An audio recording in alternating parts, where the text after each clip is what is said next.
नमस्कार, मुद्दा देख रहे हैं आप और मैं हूं आपके साथ ज्योति सांगवान। हरियाणा में ई टेंडरिंग को लेकर विरोध और सियासत लगातार जारी है। सरपंच ई टेंडरिंग और साथ ही राइट टू रिकॉल वापस लिए जाने की मांग कर रहे हैं। पंचायत मंत्री देवेंद्र बबली के बयानों को लेकर भी सरपंचों में रोष है। जेजेपी नेताओं और बबली में भी बयानबाजी का दौर देखा गया। साथ ही सरकार की बात करें तो ई टेंडरिंग को पारदर्शी और बेहतरीन बताया जा रहा है। उधर विपक्ष लगातार सरकार को घेर रहा है। इस बीच कांग्रेस ने राज्यपाल को ज्ञापन सौंपने के माध्यम से सरकार को घेरने की रणनीति बनाई है। ऐसे में चर्चा हम करने वाले हैं कि ई टेंडरिंग को लेकर आखिर कोई समाधान क्यों नहीं हो पा रहा, क्या कोई बीच का रास्ता नहीं है? ई टेंडरिंग को लेकर सरपंचों को सरकार समझा क्यों नहीं पा रही है? क्या ई टेंडरिंग को लेकर केवल सियासत हो रही है? साथ ही 9 मार्च को सीएम से होने वाली सरपंचों की बैठक से क्या कुछ उम्मीद की जाए? क्योंकि सीएम कह चुके हैं कि कोई खराबी या खामी सरपंचों को लगती है तो मुझे समझाएं। ऐसे में हम चर्चा करने वाले हैं ई टेंडरिंग को लेकर मचे बवंडर पर। पहले सुन लीजिए क्या कुछ कहा गया है ई टेंडरिंग को लेकर। देखिए, पहली बात तो यह है कि मुझे उनसे पहले समझना है कि ई टेंडरिंग में खराब क्या है, गलत क्या है। अगर कोई चीज़ गलत है, खराब है, उसको निश्चित रूप से हम बदलेंगे, लेकिन अगर खराब कुछ नहीं है तो फिर उसको लागू रखेंगे। मुझे जो अंतर समझ में आता वो यही है, अभी तक तो चलता था सरपंचों का राज, अब चलेगा पंचायतों का राज। जब लोगों का देखिए, आप समझिए, हमने ई टेंडरिंग की बात की है, क्या गलत है इसमें? जी बताइए आपने। ई टेंडरिंग हमने हर सिस्टम को खरीदने को एक पारदर्शिता लाने का जो काम किया है, तो वो उसमें what is wrong in it. और अगर पूरी जनता कहेगी तो फिर विचार करेंगे ना। अभी ये पूरी जनता नहीं कह रही है, कुछ गिने हुए लोग कह रहे हैं। तो लगता है सर इसके पीछे कोई राजनीतिक रोटियां सेक रहा है? होती है राजनीति, इस तरह के कामों में हमेशा ही राजनीति होती है। वो संगठन के लोग हैं, वो संगठन चलाएं, सरकार हमने चलानी है। हम चुने प्रतिनिधि हैं, उनको अपना संगठन संभालना चाहिए। सरकार को हम लोग चलाएंगे। ये जिम्मेवारी आज ये जिम्मेवारी हरियाणा प्रदेश की सरकार ने हम चुने लोगों को दी है। माननीय मुख्यमंत्री जी के मार्गदर्शन में दुष्यंत जी डिप्टी सीएम है, देवेंद्र सिंह बबली आज पंचायत विकास मंत्री बना रहा है, उसको चला रहे हैं। उनके बिना सरकारें नहीं बना करती। पागल को सोचना चाहिए, संगठन से ही सरकार बनती है, संगठन से ही सरकार चलती है। कभी सरकारों से संगठन नहीं खड़े हुआ करते। उनके बिना सरकारें नहीं बना करती। पागल को सोचना चाहिए, संगठन से ही सरकार बनती है, संगठन से ही सरकार चलती है। कभी सरकारों से संगठन नहीं खड़े हुआ करते। तो आज के सवाल आप देख लीजिए, ई टेंडरिंग पर इतना हंगामा क्यों है? सरपंचों को क्यों रास नहीं आ रही ई टेंडरिंग, ये भी हम पूछेंगे। बहुत बार सवाल पूछे गए, बहुत बार चर्चाएं हुई, लेकिन अभी भी बवाल चूंकि जारी है तो इसलिए आज भी ये मुद्दा हमने उठाया है। आखिर खामियां क्या नजर आती हैं सरपंचों को? क्या सरकार ई टेंडरिंग को वापस ले सकती है? क्या ऐसी कोई संभावना है? क्योंकि सीएम तो कह रहे हैं कि हम बदलाव कर देंगे अगर कोई खामी खराबी नजर आती है। बीजेपी और जेजेपी के स्टैंड अलग अलग क्यों हैं? और जेजेपी में तो आप बात करें तो अलग अलग नेताओं के अलग अलग स्टैंड है इसे लेकर। तो क्या बबली के बयानों से भी बवाल बढ़ा के? क्योंकि बबली की ओर से बहुत बार ऐसे बयान दिए गए जिनसे सरपंचों में रोष देखा गया। अपनी पार्टी के नेताओं को लेकर भी, बीजेपी नेता को लेकर भी, बीजेपी के प्रदेश अध्यक्ष को लेकर हम बात करें तो बयानबाजी उनकी ओर से लगातार की गई। चर्चा हम करने वाले हैं कि क्या कोई रास्ता नहीं निकलेगा, और अगर रास्ता निकला तो संभावना आप क्या देखते हैं? क्योंकि सरपंच तो साफ तौर पर कह चुके हैं जब तक ई टेंडरिंग वापस नहीं होती लड़ाई जारी रहेगी। सरकार का, जिसमें हम सरकार के मुखिया मनोहर लाल की बात करते हैं, वो कहते हैं कि ई टेंडरिंग एक अच्छी पहल है, इसके परिणाम अच्छे होंगे, पारदर्शिता बढ़ेगी, बेहतरीन है, सरपंच इसे अपनाए, ये वापस नहीं होगी। ये क्लियर कहा जा चुका कि वापस कतई नहीं होगी। तो सरपंच जब केवल वापस ले जाने की मांग करते हैं और सरकार कहती है वापस नहीं होगी, तो कैसे कोई समाधान निकले? तो होली के बाद सीएम से बैठक भी सरपंचों की होने वाली है, उसे लेकर क्या कुछ उम्मीद की जाए, क्या संभावना है, उस पर भी चर्चा आज होने वाली है।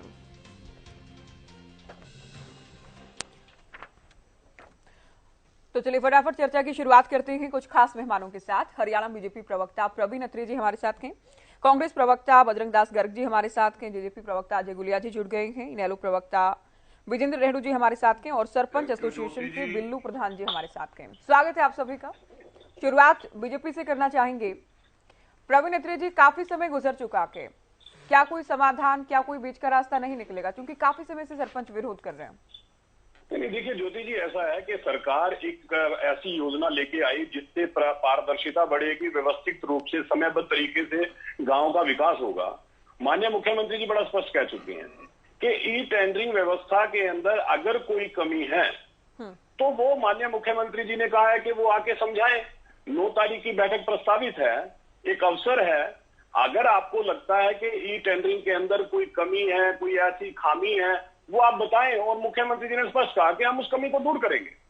देखिए, जब हम बात करते हैं, जब हम चर्चा करते हैं, टेबल पे बैठते हैं, तो वार्ता का उद्देश्य यही होता है कि अगर कोई किसी पक्ष ने कोई गलत बात कही है तो सामने वाला पक्ष बताएगा कि साहब आप ये योजना लेके आ रहे हैं, इस योजना में ये कमी है, तो सामने वाला पक्ष कहता है कि ठीक है भाई, हम इस कमी को दूर करते हैं। यही होता है वार्ता से। लेकिन केवल एक बात की रट लगा लेना कि साहब इसको तो आप हटा लो, ये नहीं चाहिए, तो ऐसा तो वैसे भी मुझे लगता है कि तार्किक रूप से सही नहीं है। देखिए, 2 मेन बिंदुओं पे मैं लगातार देख रहा हूं कि प्रदर्शन की जो हो रहा है, और 2 मेन बिंदुओं का जिक्र लगातार होता है। एक है रिकॉल, राइट टू रिकॉल, और दूसरा ई टेंडरिंग। अब राइट टू रिकॉल को भी अगर ज्योति जी आप देखें कि हरियाणा सरकार ने 2021 में विधानसभा में बिल पारित किया, एक्ट बनाया राइट टू रिकॉल का। पंचायत चुनाव हुए उसके बाद तो जिन लोगों ने पंचायत का चुनाव लड़ा उनको 1 साल से पता था कि हरियाणा के अंदर राइट टू रिकॉल का कानून बना हुआ है। बिल्कुल। लेकिन जब चुनाव हो गया उसके बाद आप आके इस बात के लिए धरना करना शुरू कर दें कि साहब ये राइट टू रिकॉल वापस ले लो। भाई, अगर आपको ये गलत लगता था आप चुनाव भी ना लड़ते। आपने चुनाव लड़ा, मतलब आप जानते थे राइट टू रिकॉल का बिल पास हो चुका है, कानून बन चुका है, तो आपकी सहमति रही होगी, तभी आपने चुनाव लड़ा है। अब एक और उदाहरण देता हूं, जो सरपंच यूनियन के जो प्रधान है रणधीर सिंह समैन, शायद उनका नाम है। हाँ। मैं आप ही के जो पत्रकार थे वो उनसे 4-5 दिन पहले की बात है, सवाल पूछ रहे थे, और उनका सवाल ये था कि आप, वो रणधीर सिंह समैन बार बार बोल रहे थे कि देखिए 2024 में हम बीजेपी को हरा देंगे, 2024 के अंदर हम चुनाव नहीं जीतने देंगे। तो आपके पत्रकार साथी ने पूछा कि अगर सरकार आपकी बात मान लेती है तो क्या बीजेपी के साथ लग जाएंगे? तो वो छूटते ही बोलते नहीं देखिए ऐसा नहीं है भाई, सबकी अपनी अपनी राजनीतिक पार्टी है, ऐसे थोड़ी होता है। अच्छा। इस छोटी सी बात में सब कुछ छुपा हुआ है। मुझे लगता है कि दर्शक बहुत बेहतर समझ सकते हैं। एक आपने सवाल जो रखा, बहुत वाजिब सवाल रखा, आपने सवाल रखा कि ई टेंडरिंग पे, ये सवाल हमें दर्शकों के ऊपर छोड़ देना चाहिए कि वो इस चर्चा को देखने के बाद स्वयं तय करें कि एक ऐसी व्यवस्था जिससे पारदर्शिता आएगी, और पारदर्शिता का विरोध अगर कुछ राजनीतिक दल करते हैं तो उद्देश्य क्या हो सकता है, ये मुझे लगता है हमें दर्शकों पे छोड़ देना चाहिए। वो इस बात का फैसला कर लेंगे कि पारदर्शी व्यवस्था का के ऊपर हंगामा क्यों हो रहा है। जी। सबसे बड़ी चीज, सरकार लगातार एक बात कह रही है कि पहले की जो व्यवस्था थी, देखिए इस सरकार ने 2014 से पुरानी व्यवस्था के अंदर परिवर्तन का काम करना शुरू किया। माननीय मुख्यमंत्री मनोहर लाल जी ने लगातार पुरानी व्यवस्था को बदला है। हाँ। हरियाणा प्रदेश के अंदर भाई भतीजावाद, क्षेत्रवाद, जातिवाद हम सब जानते हैं, हम बहुत परेशान थे, सभी हरियाणा वासियों ने देखी व्यवस्था। मुख्यमंत्री जी ने उसको बदला, और जैसे ही 2016 में पारदर्शिता लेके आने के लिए पहला काम क्या किया, डीबीटी, मतलब जो बेनिफिट है या योजनाओं का लाभ सीधा पात्र व्यक्ति के खाते में जाएगा। तो पहला काम किया बुढ़ापा पेंशन, विरोध होना शुरू हो गया। हमारे विपक्षी मित्रों ने विरोध किया कि बुजुर्गों का बैंक में खाता नहीं होता, बुजुर्ग बैंक में कैसे जाएगा, गांव में बैंक नहीं होता, वगैरह वगैरह। लेकिन जैसे ही पारदर्शिता आनी शुरू हुई, आधार से जुड़ा, पता लगा कि साहब 3.25 लाख पेंशन तो ऐसे लोगों की जा रही थी जो इस दुनिया में नहीं थे, तो किसकी जेब में ये पैसा जा रहा था। जब डीबीटी से प्रदेश का 1132 करोड़ रुपया बचना शुरू हुआ, तब समझ में आया कि साहब हंगामा क्यों था, क्यों विरोध हो रहा था, क्योंकि दर्द कहीं और हुआ था। तो जैसे जैसे पारदर्शिता बढ़ रही है तो हमारे विपक्षी मित्र उतने ही परेशान हो रहे हैं, उतने तिल मिला रहे हैं, क्योंकि दर्द कहीं और होता है। बिल्लू जी, ये जिद क्यों है, ये हट क्यों है कि राइट टू रिकॉल को वापस लिया ही जाए, ई टेंडरिंग को वापस ही लिया जाए? मैडम जी। जी नमस्कार। क्या क्या आप लोग ये जिद नहीं कर रहे हैं?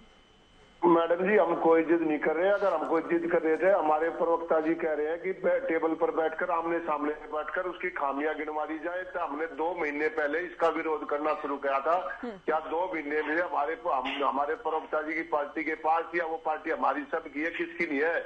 जब एक पार्टी का राज आ गया तो सबकी पार्टी हो जाती है। किसने वोट दी, किसने नहीं दी, उसमें किसी का वो नहीं होना चाहिए। अगोदर मुख्यमंत्री बन गया था सब, इसमें कोई वो भेदभाव नहीं करना चाहिए उन्होंने। अब जब आप सरपंच इसका विरोध करें, पूरे हरियाणा के सरपंच विरोध कर रहे हैं, तो हमारे माननीय मुख्यमंत्री जी को इस बात में विचार करके टेबल पर बिठा देना चाहिए था, और मंत्री जी को रोक देना चाहिए था उसी टाइम। आप लोग ये कहते हैं बिल्लू जी कि सभी सरपंच विरोध कर रहे हैं, लेकिन सरकार के मुखिया पंचायत मंत्री ये कहते हैं कि अधिकतर सरपंच सरकार के और रीटेंडरिंग के साथ के। कुछ एक सरपंच हैं जिनको रास नहीं आई के। मैडम जी, अभी 1 तारीख को जब वहां पे पंचकुला में जो प्रदर्शन हुआ, 4000 सरपंचों के ऊपर FIR दर्ज कर दी, तो वे 4000 सरपंच तो वहां सरकार नहीं बता दिए, उसमें क्या 1000 अब फिर हम ये कह रहे हैं ना, जब अगर हमारे बबली मंत्री जी के सामने जो सरपंच कर रहे हैं 1000, 2000, 3000, वो उनको भी खड़ा कर देना, उनको भी खड़ा कर दे भाई हम इसके समर्थन में है, बता दे तो मीडिया के सामने, जनता के सामने बता दे कि भी हम समर्थन में, ये सरपंच गलत चल रहे हैं, ये तो अपने फायदे के लिए चल रहे थे, जनता के लिए। ये मैडम जी गांव देहात की लड़ाई है, कोई सरपंची की लड़ाई नहीं, गांव देहात। और हमारे माननीय मुख्यमंत्री जी ने और कह दिया 2 दिन पहले, अभी पहले सरपंचों की चलती, पंचायत की चली। अरे पंचायत ग्राम पंचायत ही तो सरपंच होता है, और कौन होता है? गांव वालों ने ग्राम पंचायत में, ग्राम पंचायत और सरपंच सब ग्राम सभा सभी एक ही तो है। वो एक ही मान ग्राम है, गांव ने वोट डाल दी, सरपंच बना दिया, मेंबर बना दिया, वो ग्राम पंचायत अपने कुछ मेंबर चुन दिए हैं, वे गांव का विकास करने के लिए अपने लोगों को ग्राम सभा बुलाते, उसी से काम चलता है। और क्या कह रहे हैं प्रवक्ता जी, हमारे पास कई मंत्री जी भी कह रहे हैं ना, अब जनता सब सुनती है, जनता को सब दिखाई दे रहा है, जनता सब समझदार है, कोई बहकावे में किसी की नहीं आता। अगर हमारे कोई बहकावे में आएगा या मंत्री जी की बहकावे में जनता आएगी, सब पढ़े लिखे व्यक्ति हो चुके हैं, आप कोई इन पर नहीं रहेगा, छोटे से बड़े तक सब समझदार है। गांव में भाईचारा, एक दूसरे के यहाँ बैठते हैं, लोगों में पंचायतें होती है, सब बातों में विचार करते हैं, किसी बात में ये नहीं होता कि विचार नहीं कर सकते, सब अभी पारदर्शिता क्या, पारदर्शिता का मेरे को परिभाषा समझ आ गई है। बस हमारे जो भी प्रवक्ता जी है, जो हमारे मंत्री जी है, पारदर्शिता किस चीज में नहीं थी पहले, अब जो नई पारदर्शिता आएगी। बिल्लू जी, अगर आपसे मैं साफ शब्दों में समझना चाहूं और आप भी ईमानदारी से बताना चाहें, क्या ये 2 लाख रुपए की राशि निर्धारित की गई है, इसी से सरपंचों को दिक्कत परेशानी है? हमारे को मैडम, हम तो क्या सबसे बड़ी शिकायत ये है कि 2 लाख की क्यों? हम तो मैडम ये कह रहे हैं, जो भाई हम तो जो अनलिमिटेड काम, कोई भी कितने पैसे का वो पंचायत करने में सक्षम होती है। 2 लाख जो निर्धारित, पहले 20 लाख की, जो 10 लाख से 20 लाख तक ले गए थे, ये 5 से 10, 10 से 20 ले गए थे, सरकारी तो लेगी थी, हम तो नहीं ले गए थे। सरकार जब ये देखने लगी थी कि पंचायत अच्छा, बजरंग दास जी आपके पास आएंगे, आपसे पहले प्रवीण जी कुछ कहना चाह रहे हैं। प्रवीण अत्रे जी, दो बातें हैं। आपने बिल्लू जी से बड़ा सीधा सवाल पूछा कि ई टेंडरिंग की कमियां बता दी, क्या इन्होंने एक कमी बताई टेंडरिंग की? एक भी कमी, दाएं बाएं की बातें खूब की। अब सबसे बड़ी बात देखिए, ये किस तरह से भावनात्मक रूप से इसका बेनिफिट लेना चाहते हैं। बार बार एक बात बोलते हैं, साहब ये तो गांव देहात की लड़ाई है। यही तो हम कह रहे हैं कि जो पैसा गांव देहात के विकास पे खर्च होता है। बिल्लू जी अपनी बात पे बोलना, कमी बताओ, अरे भाई सुन लो, ऐसा है कि गांव देहात की लड़ाई है, गांव देहात की लड़ाई है, इसको एक भावनात्मक रूप देने की प्रयास कर रही है। भाई गांव देहात की विकास की लड़ाई है, ये लड़ाई है, गांव देहात के अंदर पैसा पारदर्शिता से लगे। ये सरकार को 1100 करोड़ रुपया गांव की पंचायतों के पास भेजती है विकास के लिए, तो सरकार की मंशा तो स्पष्ट है। सरकार चाहती है कि ग्रामीण क्षेत्र का ज्यादा से ज्यादा विकास हो, और वो तो बजट में ही माननीय मुख्यमंत्री जी ने दिखा दिया किस तरह से ग्रामीण क्षेत्र के अंदर कृषि आधारित स्टार्टअप्स के लिए सरकार ने 250 करोड़ रुपए का फंड स्थापित किया, युवाओं के लिए 200 करोड़ रुपए का फंड अलग से, ये तो सरकार ने दिखाया है। ठीक है, आपको कहना ये है कि बिल्लू जी या सरपंच खामियां तो बता नहीं पा रहे हैं, केवल विरोध कर रहे हैं, कोई खामियां नहीं। बजरंग दास जी, आपकी पार्टी पर भी आरोप है कि आप लोग केवल सियासत कर रहे हैं, इस मामले में सरपंचों को भ्रमित कर रहे हैं। ज्योति जी, सरपंच कोई भोला नहीं रहा जो किसी के मुकाबले में आ जाएगा। सरपंच के साथ सारा गांव खड़ा है और पूरे हरियाणा की ग्राम पंचायतें खड़ी है। यहां तक कि सरकार की जिम्मेदारी भी बनती है सरपंच से बातचीत करके इस समस्या का समाधान निकाले। टीवी पे आके मंत्री कुछ बोलता है, मुख्यमंत्री कुछ बोलता है, उनके जेजेपी के राष्ट्रीय अध्यक्ष कुछ बोलता है और दिग्विजय सिंह जी कुछ और बोलते हैं। इनकी आप परिभाषा सुन लो, आप खुद कह देंगे हम सरपंचों के साथ हैं। बबली तो पागल है, उसे पता ही नहीं है। बीजेपी के जो प्रदेशाध्यक्ष है उसने भी कंडम किया बबली के बयान को। अगर बबली का बयान ठीक होता और मुख्यमंत्री का बयान ठीक होते तो कंडम क्यों होते? मैं एक ही बात कहना चाहता हूँ, ये कहते भी इन्होंने बताया नहीं कमी क्या है। मुख्यमंत्री के किस बयान की बात कर रहे हैं आप? तो है ही। मुख्यमंत्री के किस बयान की बात कर रहे हैं आप? बबली के बयान को लेकर तो कहा गया था। मुख्यमंत्री जी ने कहा, सरपंच की जो बात कही मुख्यमंत्री, आपके चैनल में भी दिखाया। पहले को तो मुख्यमंत्री कहा ई ट्रेडिंग का जो कानून बनाया वापिस नहीं होंगे, कई बार कह चुके। तो सीएम साहब तो शुरुआत से एक ही स्टैंड पर हैं। सरपंच सीएम ने कभी ऐसा नहीं कहा सीएम मनोहर लाल ने कि वापस होंगे, देखते हैं, विचार करते हैं। शुरुआत से कह रहे अच्छा फैसला है। सीएम साहब शुरुआत से कहते हैं कि अच्छा फैसला है, वापस नहीं होगा फैसला। आप दोबारा ही आपके चैनल बयान दिखाया, हम बातचीत करने के लिए तैयार हैं, कोई कमी है उसको हम दूर करेंगे। सरपंचों को तकलीफ इस बात की है, सरपंचों का जो पावर है, सरपंचों का जो अधिकार है वो खत्म हो रहा है, वो अधिकार पंचायतों को जा रहा है। तो इसका मतलब फूट घेरने की साजिश है नहीं है। ग्राम पंचायत कौन है? गांव का मुखिया कौन है? पंचायत का मुखिया सरपंच होता है। गांव के लोग ही सरपंच को चुनते हैं। कल्लू कह दे भी आप विधायक बने, मैं विधायक को तकलीफ है, विधायक की पावर मैं जनता को दूंगा, मंत्री की पावर उसके हल्का को दूंगा, तो मंत्री क्या करेगा, वो विधायक क्या करेगा? आप समझिए इनके बयान को। आप जिस तरह से ये बोलते हैं, ये सिर्फ ये सिद्ध करना चाहते हैं सरपंच तो ईमानदार नहीं है, मगर हमारी सरकार ईमानदारी से काम करना चाहती है और गांवों के अंदर भाईचारा खराब करने में तुली हुई है। मेरे साथी ने पूछा कमी क्या है? सारी कमी है। 2 लाख रुपया अधिकार आप दे रहे हो, उसके अंदर 18% जीएसटी लग जाएगा, उसके अंदर गांव की नाली रिपेयर नहीं हो सकती, नाली और काम को दूर की बात, तो गांव का सरपंच क्या करेगा? जनता ने जिसको चुना है काम कराने के लिए, तुम गांव के विकास कराओ और तुम टेंडर निकालो, गांव के लोगों को रोजगार दो, तो कहां से करेगा? जबकि गांव के पंच और सरपंच, गांव के लोग आपसी मिलजुल कर विकास कराते थे। इतने साल से ये कानून था, पंचायती राज कानून राजीव गांधी जी लेकर आए थे, आज तक तो कोई बदलाव हुआ नहीं। इस सरकार मनमाजी ढंग से ये बदलाव कब हुआ है? आप देखिए, जब 2 साल पंचायत के चुनाव नहीं हुए, सरकार ने चुनाव नहीं करवाए और कागजों में काम दिखाकर मलाई खा गए, उन्होंने कानून बना दिया भी ई ट्रेडिंग वाला भी 2 लाख तक का अधिकार है, बाकी ई ट्रेडिंग से होंगे। पहले वो तो 2 साल जो पंचायत नहीं रही, जो करोड़ों रुपए के विकास के नाम पर पैसे हड़पे गए हैं, उसकी जांच होनी चाहिए। ये सरपंच साहब बिल्लू बैठे, इन्होंने मांग भी की थी, ये वो उनकी जांच होनी चाहिए। आप बताइए, कल एक तो तरफ मुख्यमंत्री जी कहते हैं 5-5 करोड़ रुपए विधायक को अपने हल्के में विकास के लिए देता हूं, अरे वो भी विधायक चुनका है, ये सरपंच भी चुनका है, तो इनके फांसी क्यों तोड़ रहे हो? इनके अधिकार क्यों छीन रहे हो? अगर इनका राइट ही छीनने थे आपने, तो अपने सारे अधिकार अपने पास रखने थे, तो सरपंच के चुनाव कराने की क्या जरूरत थी? पंचायत के चुनाव ना कराते। और किस प्रकार इन्होंने देखिए सरकार के इशारे के ऊपर सरपंचों को लाठीचार्ज की, उनके ऊपर दुनिया भर का सिस्टम बनाया, झूठे मुकदमे दर्ज किए।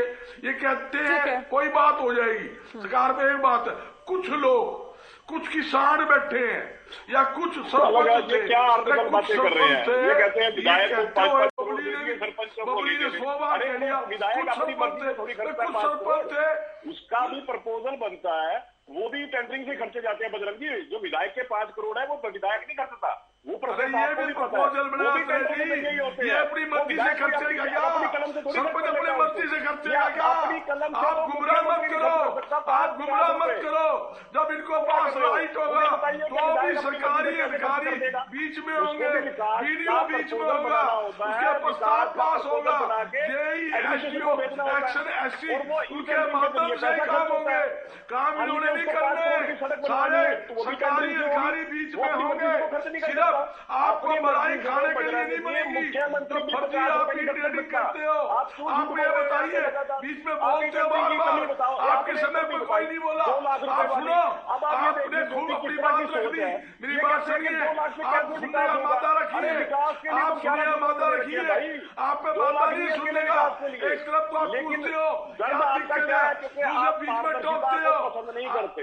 आपने तो बंदर बाट की है, दर्द लूट आपके मचाई, आप है, बाबू साहब को कैसे दर्द बर्दाश्त मलाई करोगे? आपने खानी है, आपको पारदर्शिता माल बर्दाश्त आपने नहीं खाना हो सकती है। बजरंग जी। 200 आपकी करोड़ समस्या है ये। रुपए, कांग्रेस 200 करोड़ रुपए फरीदाबाद के भ्रष्टाचार में अंदर डूबी हुई फर्जी पार्टी है। टेंडिंग, वो कैसे बर्दाश्त फर्जी करेगी बिलिंग पारदर्शिता दिखाकर को? आप किसको 200 बर्दाश्त करोड़ कर रुपए सकते हो आप? मांगे।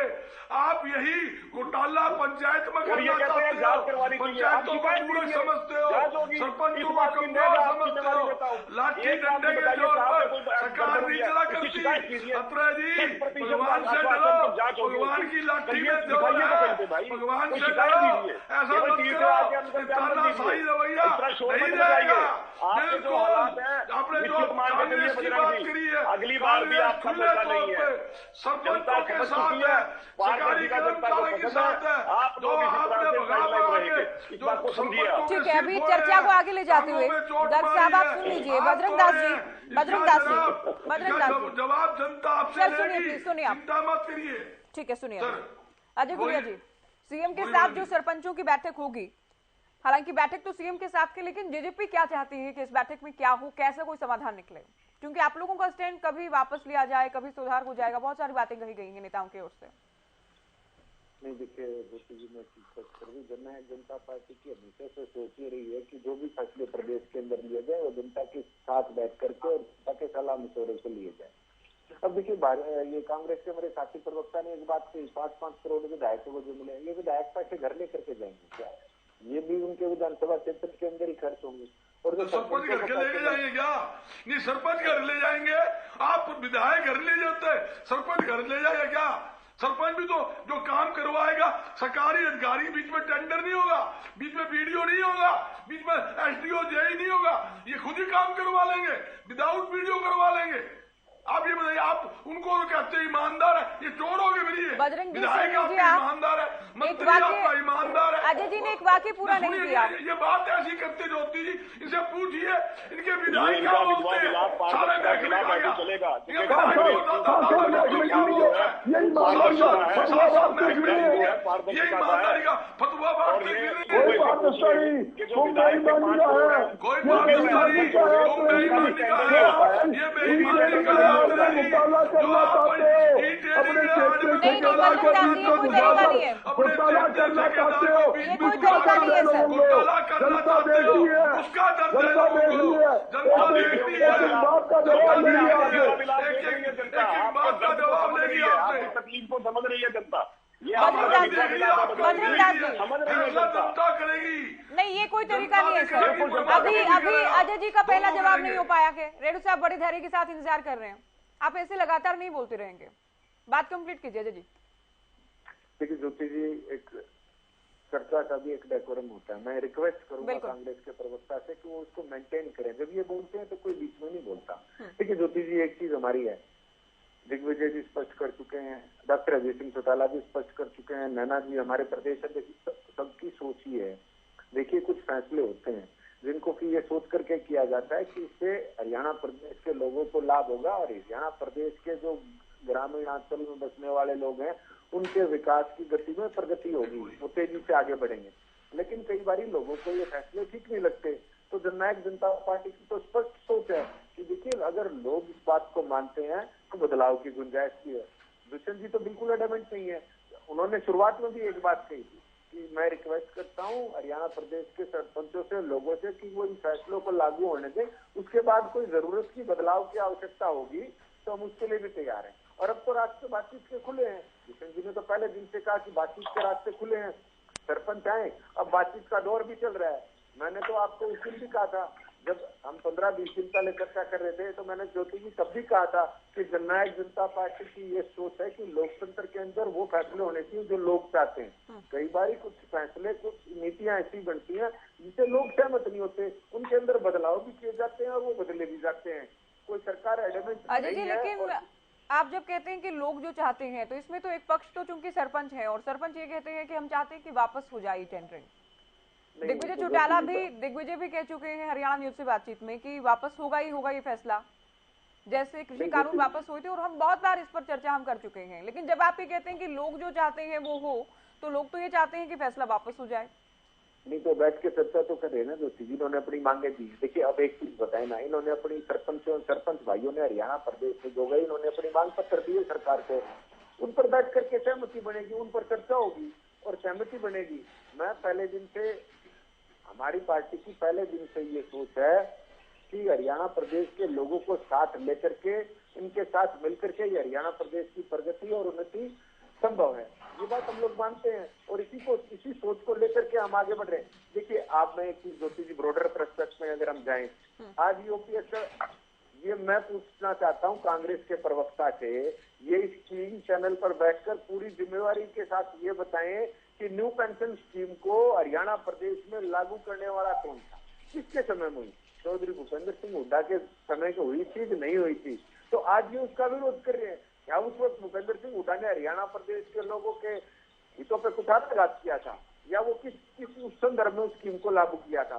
समय के साथ देखिए बदलाव प्रकृति का नियम है, कुछ चीजों में बदलाव आते हैं। पहले जो पॉलिसीज फिजिबल थी वो आज के समय में फिजिबल नहीं है, उनके अंदर बदलाव। क्या हमारे कॉन्स्टिट्यूशन के अंदर बदलाव नहीं हुए? क्या इन धाराओं के अंदर बदलाव नहीं हुए? समय के साथ बदलाव की आवश्यकता होती है। सरकार एक सोच के साथ एक नीति लेके आई थी कि सरपंचों को जो बड़े कामों के लिए हैं चंडीगढ़ के चक्कर लगाने पड़ते हैं, वो चक्कर ना लगाने पड़े, वो अपने जिले स्तर पर ही बड़े बड़े कामों की स्वीकृति लेकर के टेंडरिंग के माध्यम से वो काम कराएं। लेकिन अगर लोग इस बात के लिए तैयार नहीं होंगे तो बदलाव के लिए सरकार तैयार है। सरकार बिल्कुल भी एडमेंट ना होकर के लोगों के साथ खड़ी है। रेणु साहब, सरपंच पंचायतें चुनकर आ चुके हैं, विरोध लगातार जारी है, काम भी कहीं ना कहीं प्रभावित हो रहा है, तो आप इसमें क्या सरपंचों की जिद, सरपंचों की हट को कारण मान रहे हैं, या फिर आप ही मानते हैं कि सरकार समझा नहीं पाएगी, या फिर सरकार समझाना भी नहीं चाहती है, जरूरी नहीं मानती? हाँ देखिए ज्योति जी, सबसे पहली बात तो इसमें यह आ जाती है कि सरकार का बयान आया कि 4000 सरपंचों के ऊपर केस दर्ज किए जा चुके हैं जो पंचकुला कांड में हुए। इसका मतलब यह 1000-1500 सरपंच ऐसे भी होंगे जो उसमें शामिल थे परंतु उनके ऊपर केस दर्ज नहीं हुआ। तो इस पंचकुला एपिसोड से ये तो क्लियर होगा कि सरपंच एकता मजबूत है और सारे के सारे सरपंच इस प्रणाली के खिलाफ हैं और ये एविडेंस स्वयं सरकार ने देने का काम किया। 5-6 हजार सरपंच इकट्ठे हैं। अब जब 5-6 हजार सरपंच इकट्ठे हैं तो सरकार को इस समस्या के ऊपर गंभीरता से विचार करना चाहिए और विचार करने का तरीका है संवाद। संवाद से समाधान होता है। आज तक सरकार ने केवल एक मीटिंग मंत्री जी के साथ इनकी रखवाने का काम किया और उस मीटिंग में भी मंत्री जी ने ये कह दिया मेरे बस की कोई बात नहीं है, मेरी कोई पावर नहीं है, मैं कुछ नहीं कर सकता, और इसके अलावा अब तक कोई मीटिंग इनकी नहीं हुई है। तो के साथ ही बार बार कहते हैं कि संवाद करेंगे संवाद करेंगे, तो संवाद करने में सरकार बहुत लेट हुई है, बहुत पीछे रही है, जो जिसके कारण से लाठीचार्ज हुआ। और दूसरी बात जो है, जिस प्रकार से वहां धरने पर बैठे हुए सरपंचों को वहां से उठाने का काम किया, ये भी एक गलत तरीका है और निंदनीय है। ज्योति जी, सरपंच आगे जा रहे थे, पुलिस ने रोक दिया, पुलिस ने वहीं पर सरपंच वहीं पर बैठ गए, निवेदन किया, सहमति बनी, एक साइड का रास्ता भी खोल दिया। तो वहां बैठ करके यदि वो धरना प्रदर्शन करते रहते तो कहीं ना कहीं और उनका मन ठंडा होता और उनको शांति मिलती। लेकिन ये सरकार बार बार उनको जो है ना गुस्सा दिलाना, उनको अपमानित करने का काम कर रही है। ऐसा इनको नहीं करना चाहिए था, बल्कि समाधान निकालने का प्रयास करना चाहिए था। वो समाधान में सरकार विफल रही है। दूसरी बात, अभी जैसे माहौल बनता जा रहा है, ऐसा माहौल बन गया कि सरकार मारती भी है और रोने भी नहीं देती है। वहां बैठ करके कम से कम ये अपने दुखड़े रो लेते, और एक ऐसी व्यवस्था इससे पैदा होती जा रही है जैसे आज हमारे हरियाणा प्रदेश का जो डेमोक्रेसी है वो ऑटोक्रेसी की तरफ जा रही है। सरकार ने जो फैसला कर दिया, नहीं हाउसिंग बोर्ड ही मिलेगा क्या? आपको पता है कि कितना व्यस्ती रास्ता है, जिनको चंडीगढ़ से पंचकुला जाना है, पंचकुला से चंडीगढ़ आना है। आप उन लोगों की भी तो सोचिए ना, वो भी नागरिक हैं देश के। जब भूपेश्वर दयाल जब मिलने आए थे तब कहा गया कि आप ग्राउंड में बैठ जाइए, शालीमार ग्राउंड में बैठकर धरना दीजिए, प्रदर्शन कीजिए, लोकतंत्र ने अधिकार दिया है। लेकिन कुछ लोग अपनी मांगे मनवाने के लिए दूसरे लोगों को परेशान करें, क्या ये ठीक है? क्या ये तरीका ठीक है? मांगे जायज हो सकती है, उस पर बहस हो सकती है, लेकिन तरीका ठीक है नहीं। देखो जनता को परेशान करना ठीक नहीं है, जनता की सुख सुविधाओं को बाधा नहीं बनना चाहिए।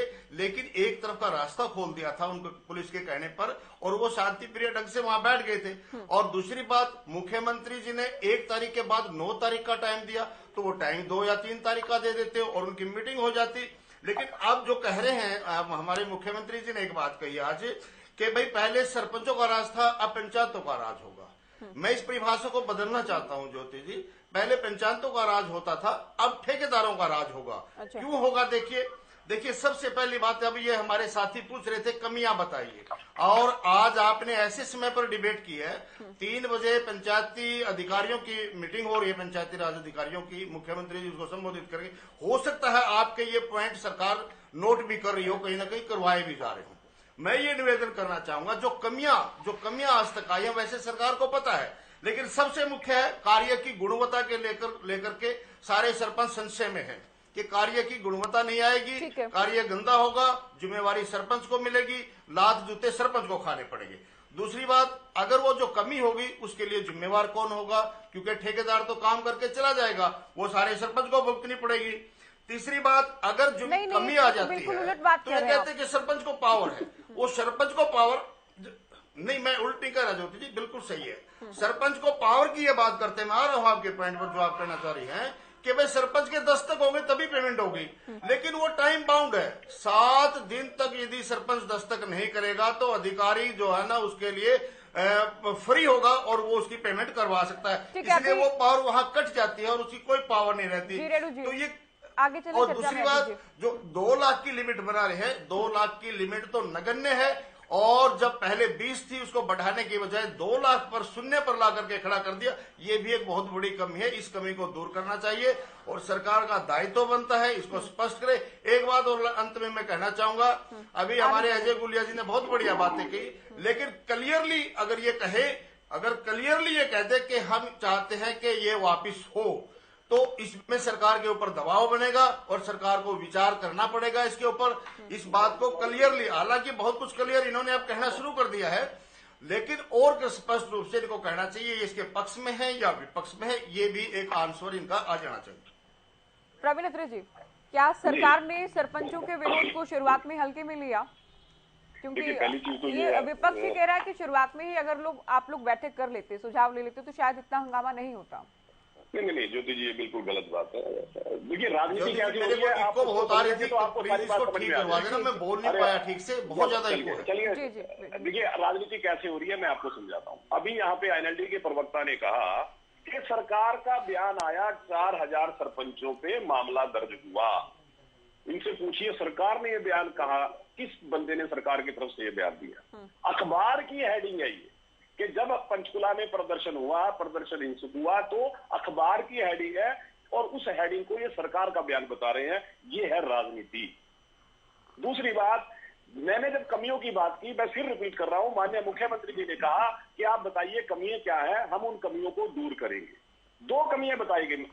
एक कमी बताई गई 2 लाख रुपए तक का काम सरपंच और जेई मिलकर करवा सकते हैं बिना ई टेंडरिंग के। उसमें कांग्रेस प्रवक्ता ने ये कहा कि 18% जीएसटी जो है उसको अगर आप देख लेंगे तो कितने में, देखिए 2 लाख के बाद जीएसटी, काम होने पे के बाद उस पर जीएसटी लगता है, वो इंक्लूडिंग जीएसटी 2 लाख नहीं है, पहले तो इस बात को समझना।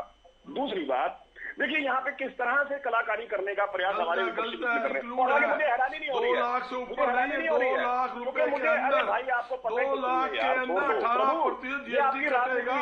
देखिए यार पता अपने नहीं है, 2 लाख के अंदर जीएसटी कटेगा।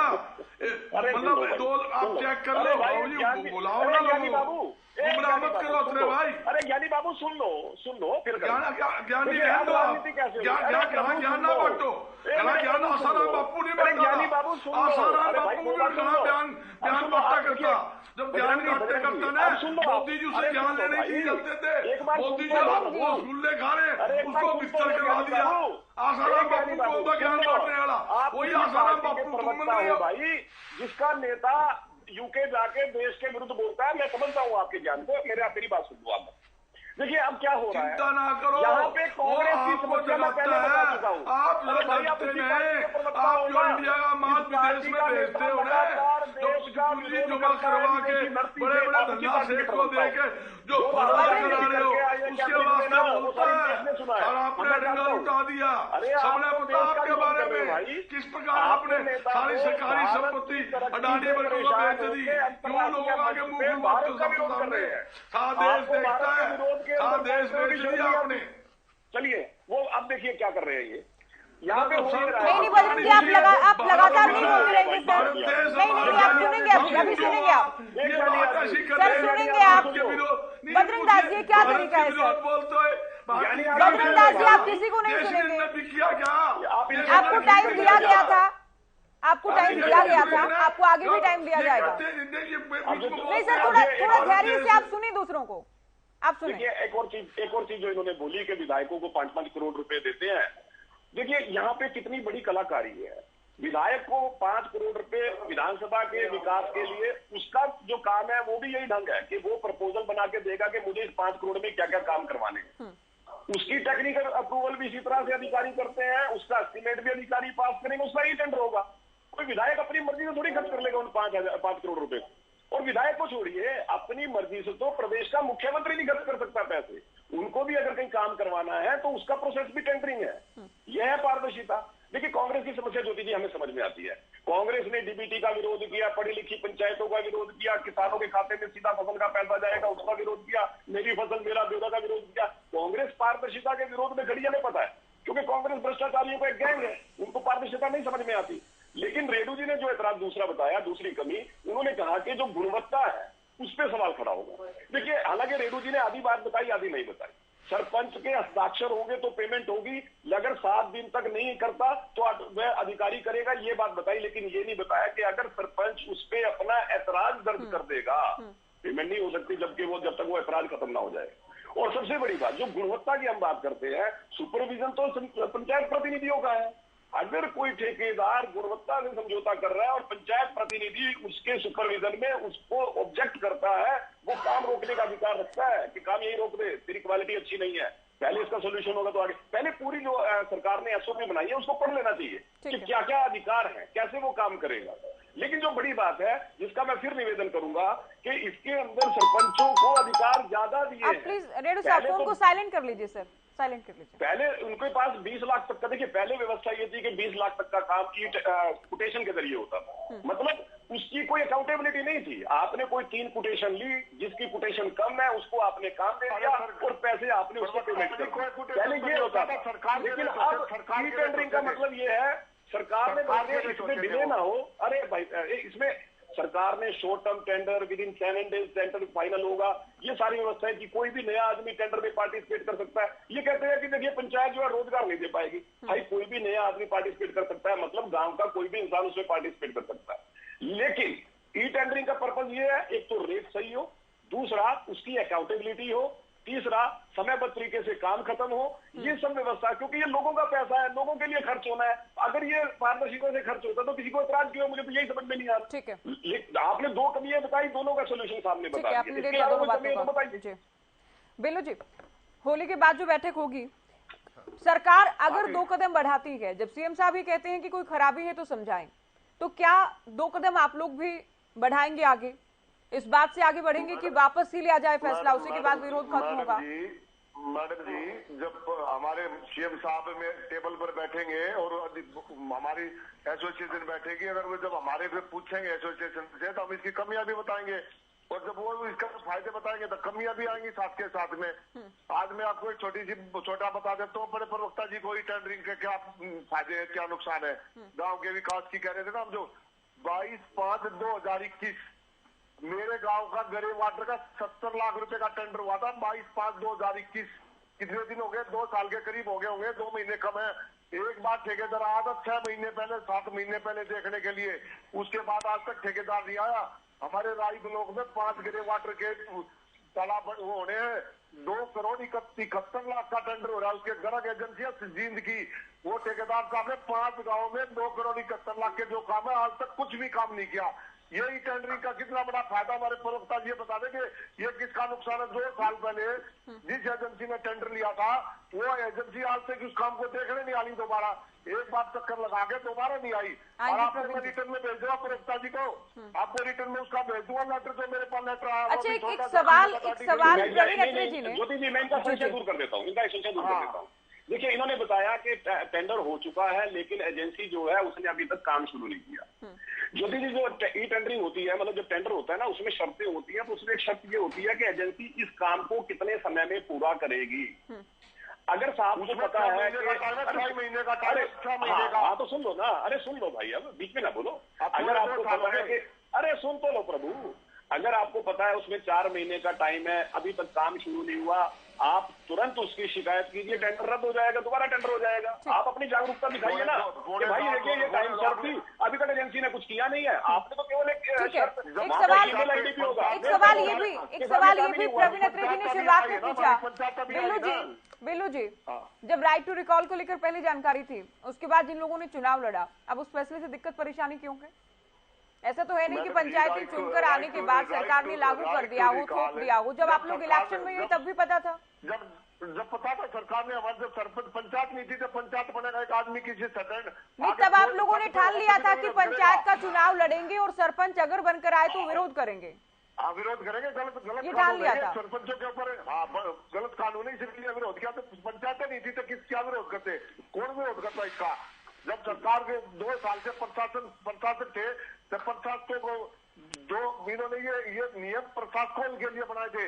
जो प्रशासक हमारे लगे हुए थे 2 साल में काम करवाने के लिए, ये सरकार ने उनके ऊपर नियम बनाए थे।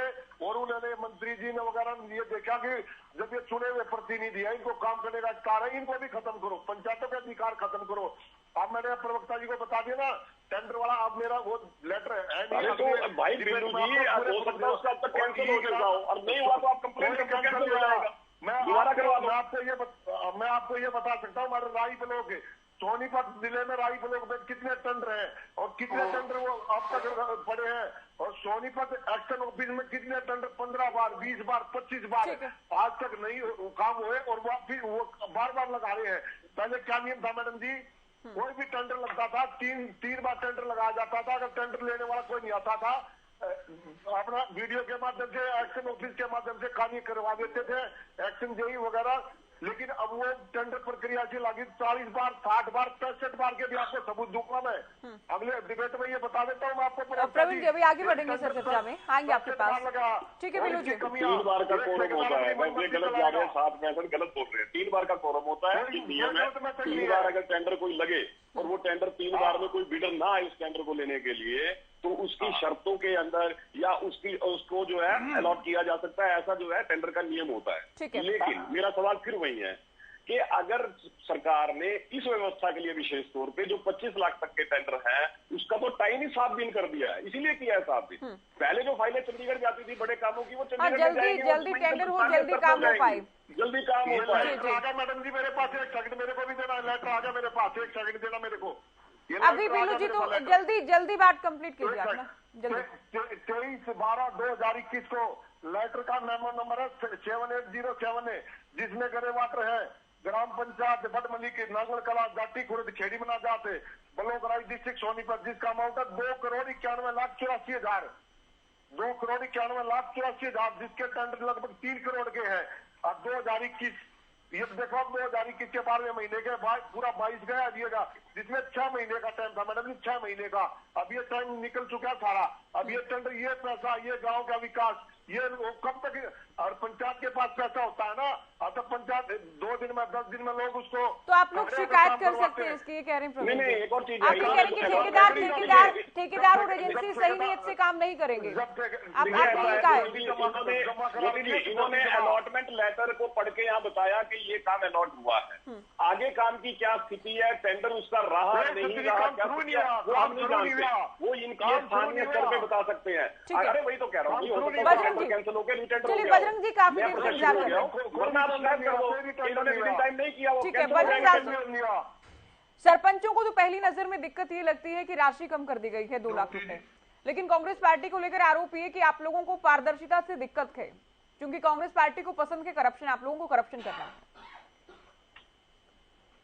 और मैडम जी, ई ग्राम स्वराज पोर्टल लागू हुए थे 4 साल पहले से, उसमें पहले भी पारदर्शिता थी, आज भी पारदर्शिता है।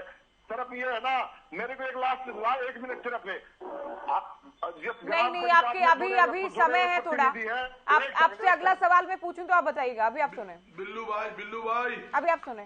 बिल्लू भाई 1 मिनट प्लीज। ऐसे है, सरकार को उस बात से दिक्कत है को सही बात का समर्थन करना, सही बात को उठाना, वो कांग्रेस क्यों उठाती है? डीबीटी का आपने जो विरोध किया था वो सही बात का समर्थन था बजरंग जी?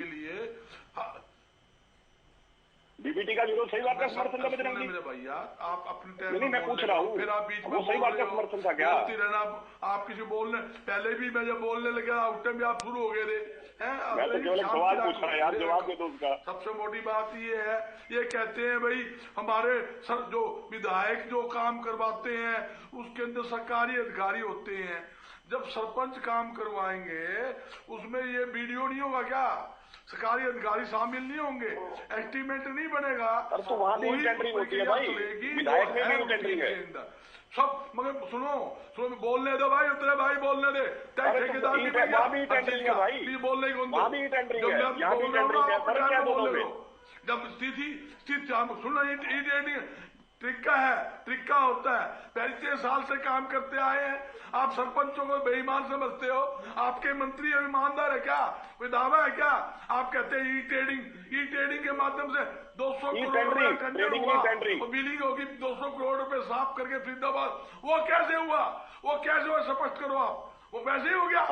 इसी जैसी गड़बड़ हुई, पकड़ा गया ना, सजा मिली ना। मनसा क्या है? आप कहते हैं ठेकेदार, सुन लो मेरी बात, आप कहते हो ठेकेदार नहीं डालेंगे, ठेकेदार की सुन लो, सरकार इतने नॉर्म डालती है, जब ठेके देती है ना कंडीशन इतनी ज्यादा डाल देती है, इतनी उसकी टर्नओवर होनी चाहिए, उसके अंदर क्या होता है? 25 लाख छोटे जो ठेकेदार होते हैं वो नॉर्म पूरा कर ही नहीं सकते, सरकार का शर्तें वो पूरी नहीं कर सकते। आपको पता है, आप ठेकेदारों से मिलकर उनकी कंडीशन डाल देते हो, बड़े बड़े ठेकेदार उसमें शामिल हो सकते हैं और आप उसके अंदर मोटा कमीशन खाकर काम कराते हो। दावे के साथ कहता हूँ, एफिडेविट दे सकता हूँ, आपके सरकारी अधिकारी नीचे से लेके ऊपर तक टेंडर में कमीशन खाते हैं 20% का। मैं दावे के साथ कह रहा हूँ, वीडियो भी आपका, वीडियो भी और आपका जेई भी, आपका एसडीओ भी, एक्शन ऊपर तक पैसे जाते हैं, सरकार तक हिस्सा जाता है। ऐसे टेंडर नहीं बनते, सारी दुनिया को पता है। आप क्यों लड़ाई कर रहे हो? सिर्फ मलाई खाने के लिए। आपको चुने हुए सरपंच तो बेईमान न करने लगे, आपके मंत्री, आप दावे के साथ कहो, आप एफिडेविट दो, हमारा मंत्री बेईमानी नहीं करेगा, हमारे सरकारी अधिकारी ईमानदारी से काम करेंगे। दावे के साथ कहता हूँ, सरपंच लिख के देंगे, करवा लो काम, करवा लो, पता लग जाएगा। ठीक है, मैं कुछ कहना चाहता हूँ, एक बार अजय जी से मेरा एक सवाल है, जल्दी फिर बता दो, जिस महकमे में बिना रिश्वत लिए आपका काम होता हो, एक महकमे गिनाओ, मैं आपके सामने करता हूँ, कोई महकमे गिना दो आप, इस महकमे के अंदर बिना पैसे काम होता हो। देखिए, ऐसा है, इन्होंने 2-3 बातें कही है। इन्होंने फरीदाबाद का जिक्र किया कि फरीदाबाद के अंदर भ्रष्टाचार हुआ, सरकार ने तुरंत कार्रवाई की, जिम्मेवार लोगों को गिरफ्तार किया, कानूनी कार्रवाई की, और यही हम कह रहे हैं। हमने पैसे आगे क्या आपने बड़े मगरमच्छ पैसे खाए, उनको आगे आ गया, सर टाइम बहुत कम बचा गया नहीं, ऐसे दूसरे प्रवक्ताओं को समय नहीं मिल पाता सर, आपने कार्रवाई करी, ऐसे चिल्ला चिल्ली में दूसरे प्रवक्ता इंतजार करते रह जाते हैं। देखिए अजय जी, वीडियो की शुरुआत से सुन रहे हैं आप लोगों को, किसी सरकार के चेहरे में कार्रवाई करी, चलिए पीसीआर बजरंग जी को म्यूट किया जाए। सर मैं बहुत परेशान होकर आपको म्यूट करवाती हूँ,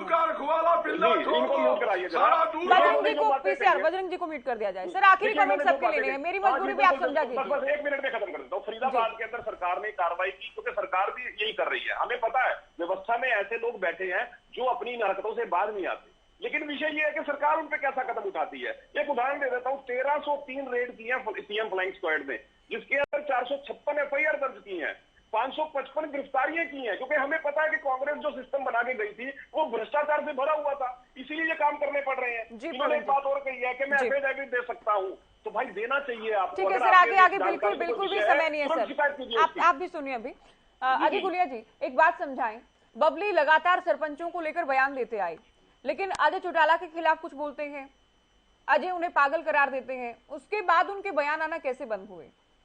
अब लोगों के जहन में सवाल ये भी होगा कि क्या ये मिलजुल कर किया जा रहा था, क्या ये स्क्रिप्टेड था? बबली जो बोल रहे थे, क्या उसमें जेजेपी की सहमति थी? देखिए, प्रत्येक विधायक को या मंत्री को एक तय शुदा लिमिट के तहत काम करने की और बोलने की आजादी होती है। लेकिन जब भी कोई उसको पार करेगा, चाहे वो मैं भी हूँ, चाहे कोई भी है, तो उसके ऊपर रोक लगेगी और उसके ऊपर कार्रवाई होगी। अब देखिए, एक भ्रांति मैं दूर कर दूं 30 सेकंड में। ज्योति जी सब कह रहे हैं, बोला मंत्री जी ने कह दिया राइट टू रिकॉल के तहत बुला लूंगा। जिस देश में प्रदेश में कानून का राज है, कोई अजय गुलिया के कहने से या ज्योति सांगवान के कहने से कोई थोड़ी सरपंच को बुला लेगा। जब पूरे गांव के 33% लोग लिख के देंगे ब्लॉक में, तब तो कार्रवाई होगी और वो मतदान होगा। और 67% पूरे ग्राम के जो पंचायत के 67% लोग जब उसके खिलाफ वोटिंग करेंगे, तब राइट टू रिकॉल के तहत किसको वापस बुलाया जा सकता है।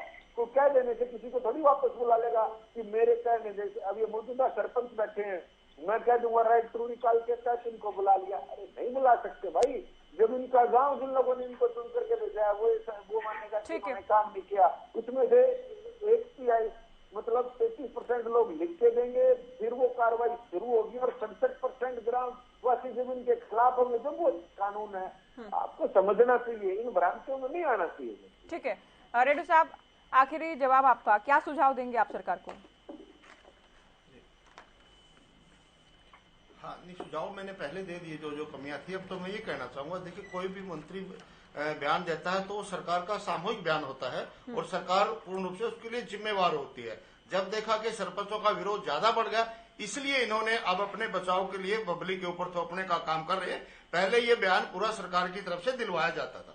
दूसरी बात इन्होंने कही कि अखबार में जो बयान हमने पढ़ा उसको हमने सरकार का बयान मान लिया, उसको सरकार का बयान मान लिया। ये बिल्कुल गलत है। वो सरकार का बयान हम इसलिए मान रहे हैं क्योंकि सरकार को खंडन करना चाहिए था, नहीं तो अखबार वाला कैसे गलत बयान दे देगा। आप एंकर हो एक टीवी चैनल की, आप कोई गलत स्टेटमेंट दे दोगे क्या? ऑथेंटिक ऐसी होती है उसकी।